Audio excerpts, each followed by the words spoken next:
Hello, this is Kim Ki-hyun from Richgo.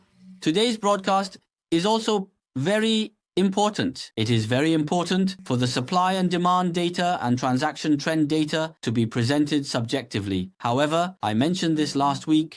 For now, an emergency brake has been applied. I mentioned this, but it seems we have now started to shift into reverse gear. As a result, the transaction volume for both sales and lease agreements has dropped significantly.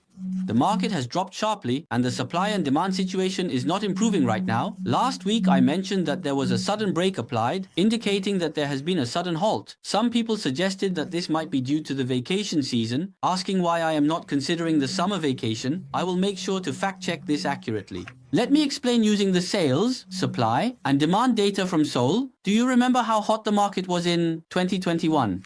If you look at this, the market continues to rise in June and July, right? How long does it keep rising? It goes up until mid-August. So, the market remains hot until around August 22. Is there a connection to the summer vacation season? Yes or no? It doesn't matter. That's a fact, right? Now. When was it again? 2023. It's the same when there was a rebound last year. Even during July and August, it kept rising, right? So what does this mean? Some people say, it's vacation time. Why didn't you take that into account? When making a rebuttal, you should present accurate facts. But it seems that there are too many people who only rely on their own assumptions. So what are the exact facts? Is there a correlation with vacations or not? The data has checked that vacations have no correlation at all. Now, if you look at it, when did the sales supply and demand in Seoul stop rising? Exactly, on July 21st and then on July 28th when I broadcasted, it was July 28th, it just stopped. It kept rising and then suddenly stopped. And now, the latest data has come out and what is it? It has dropped, right? So, now, there is a sudden change. When is this the same as August 2021 and then August 2023? Of course, the dates vary slightly. Typically, it starts to decline in the mid to late period. So let's look at the data. August 4th. It began to decline from the beginning of August. Therefore, there is a rapid rate in Seoul. And now, the supply and demand are decreasing again. Let me explain in more detail. If you look here, there is a red line. Right. What does the red line mean? It indicates a high number of buyers. What happened to the high number of buyers? It has dropped, right? What does that mean? The number of people looking to buy a house has significantly decreased. On the contrary, what if there are many sellers in this blue market? It's increased again, hasn't it? The number of sellers has gone up and buyers are accepting that, which has caused the supply and demand to sharply decline since early August. Right? So, what do you think will happen after some more time, from September to October? It is quite likely that the situation will be even more subdued than it is now. As I mentioned, the stress DSR was changed from July to September, which led me to alter my outlook on the market. From July to September. Therefore, it is highly likely that the inflection point will be in September. However, looking at the current data, I have a feeling that the inflection point may have already started in August rather than September. Let's take a look at Incheon. How is Incheon? Incheon has gone up a little. It has improved slightly. So, the sales income in Incheon has gotten a bit better. Looking at Gyeonggi province, it has declined. The number of sellers in Gyeonggi province has decreased while the number of buyers has increased, right? So it's similar to Seoul, but who has declined the most? Seoul has seen the most significant decline. Let's take a closer look at the data by further segmenting the regions to compare Gangnam and Gangbuk. Just last week, Gangbuk was still doing okay. But where is Gangbuk heading now? It's going to the left. What about Gangbuk? The supply and demand have now turned down. And then Gangnam has moved even more to the left, right? The range of movement is larger, right? Gangnam has declined more. So Gangnam has now declined for 2 consecutive weeks, while Gangbuk has declined for 1 week. And looking at past situations, supply and demand have turned like this, from this point, right? So what happens after a month or two? From that point on, the prices can no longer rise, or they may start to fall. I believe that the current short-term rebound in the real estate market of 2024 has almost reached its peak. Let's continue to look at other regions. Now, are there any areas that have moved significantly to the right? This is Gyeongbuk. The sales supply and demand in Gyeongbuk improved a lot. It has gotten much better since September 2023. In the case of Jeju Island, it has also moved significantly to the right. However, looking at the historical data, it is still not very high. Similarly, Gyeongbuk is still at this level, but if it gains a bit more energy, it could improve. Additionally, Gangwon province is currently moving up to the upper right. How is the situation in Ulsan, where I mentioned that both sales and Jeonse are gradually improving, and that the possibility of it getting better in the future is very high? The transaction volume is relatively stable, but the underlying Jeonse supply is continuously increasing. Where is the area with the highest overall supply in the country? It's Ulsan. So for those who are interested in when to make investments in Ulsan, if you join the Richgo membership, I can provide more detailed information on when it would be good to invest in each region.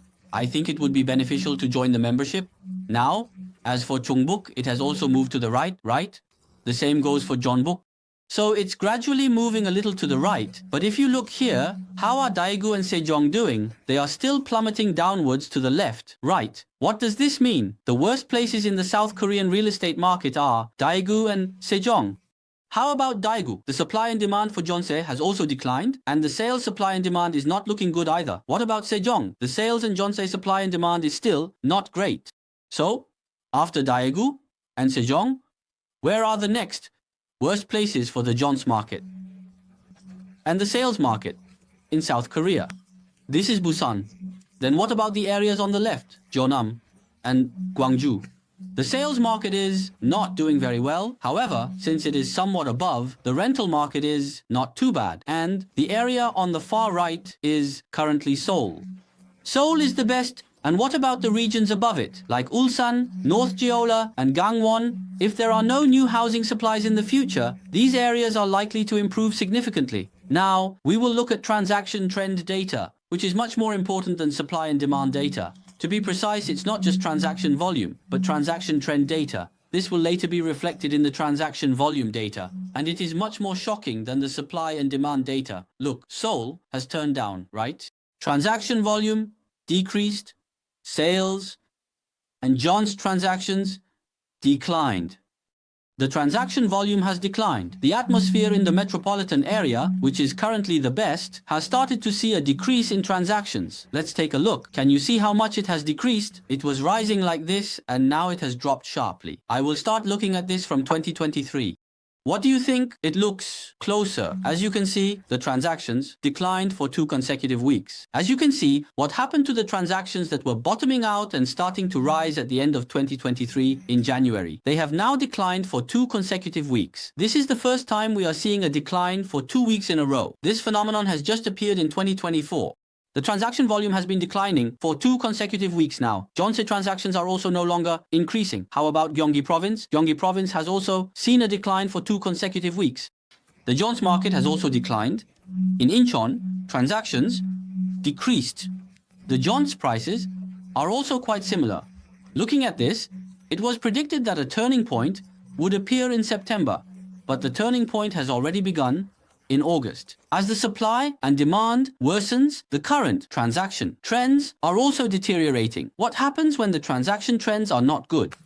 The transactions are decreasing. What happens in September? The second phase of the stress DSR will be implemented. So what will happen? Demand will decrease even more than now, and transactions will decrease further. Therefore, September and October will be the key months. Whether this will lead to a gradual decline or a sharp drop depends on many other factors, and there are significant concerns about the current economic recession. These aspects also need to be considered, and this could happen as well. One of the things that truly frightens me is what? No, the rebound in the real estate market in 2023 and 2024 was caused by the government's abnormal stimulus policies, right?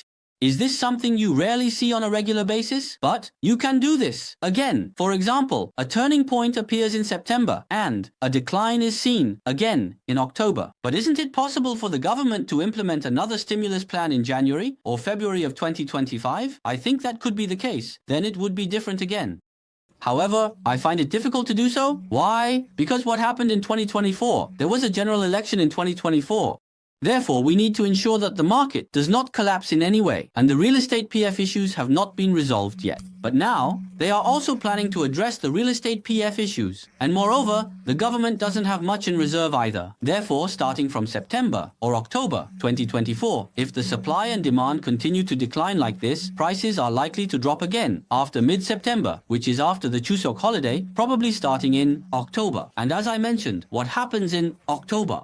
The number of immediate move-ins is expected to increase significantly. One of the reasons for the rebound in 2024 is the special treatment for newborns. And then what else? The tax exemption limit for gift tax, which was 50 million won per person, has been increased to 150 million won per person after marriage. This means that two people can gift a total of 300 million won without any tax implications, allowing them to purchase an apartment. What else was there? A tremendous supply cliff. In the first, second, and third quarters of 2024, there was almost no supply. For the first time since 2010, the quarterly move-in volume is less than 5,000 units. There has been an enormous supply cliff, so these factors have come together to create a rebound. But what is it now? The situation is completely changing. Therefore, I believe that starting from October 2024, there is a quite high possibility that prices will turn towards a decline. Let's take a look at the data. And in the case of Gangwon province, the transactions have significantly decreased as well. The sales and rental transactions in Gangwon province have dropped considerably compared to the previous month. What about Ulsan? The sales transactions in Ulsan have also decreased quite a bit. Additionally, the rental transactions are steadily declining little by little. Now, areas like Daegu, Gwangju, and Jeonnam are going leftward. The transactions there are currently dismal. Therefore, these regions are truly struggling with a lack of transactions. In the cases of Sejong and Daegu, both sales and rental transactions are declining. So, for about the past 2 weeks, starting from the end of July and the beginning of August, it is clear that the market situation is changing. And with the stressed DSR in September and a significant increase in move-in volumes starting in October, there is a possibility that the market situation may turn downward again. Of course, if the government implements stimulus policies again in early 2025, things could change once more. And if those things change, I will also respond much more proactively, and I will make sure to accurately identify the short-term trends. Now, the key point is, let me explain this while drawing a bit. If we look at the sales price chart of the current real estate market in Seoul, it should look something like this. Of course, there are areas that have surpassed their previous peaks and areas that have not, but the average level is about this much right now. It's exactly this much. This is the current situation. However, those who say it's okay to buy now likely believe that prices will continue to rise. I see it going this way. This is my view. There is a high possibility that it will develop like this. So, if you buy here and buy here and buy here, what happens? It is falling below the price I bought it for, even further down. That's why we see these short-term rebounds. But I am saying that buying now is very risky. But many people are not thinking about how this will turn out. They are only talking about the current rise in prices, right? Over time, everything will be revealed. Everything will be revealed to the world.